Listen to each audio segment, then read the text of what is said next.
চাঁপাইনবাবগঞ্জের শিবগঞ্জে হাবিল নামের এক বাংলাদেশি কৃষককে গুলি করেছে ভারতীয় সীমান্তরক্ষী বাহিনীর সদস্যরা।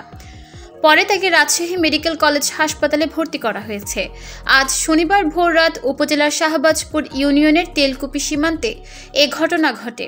আহত হাবিল উপজেলার শাহবাজপুর ইউনিয়নের মোল্লাটোলা গ্রামের বেলালের ছেলে।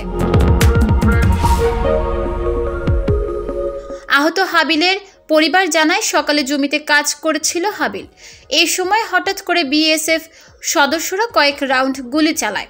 এতে তার বুকে গুলি লাগে। জেলা হাসপাতালের জরুরি বিভাগের ইনচার্জ কাউসার হাসান বিষয়টি নিশ্চিত করে জানান, সকাল 7টার দিকে বিএসএফ এর গুলিতে একজন আহত হয়ে হাসপাতালে এসেছিলেন।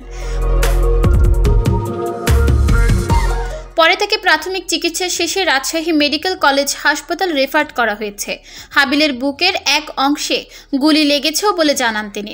এদিকে বর্ডার গার্ড বাংলাদেশের 59 ব্যাটালিয়নের অধিনায়ক লেফটেন্যান্ট কর্নেল গোলাম কিবরিয়া বলেন, ওই ব্যক্তি ভারতে অনুপ্রবেশ করে মাদক আনতে গিয়ে আজ ভোরে বিএসএফ এর গুলিতে আহত হয়েছেন।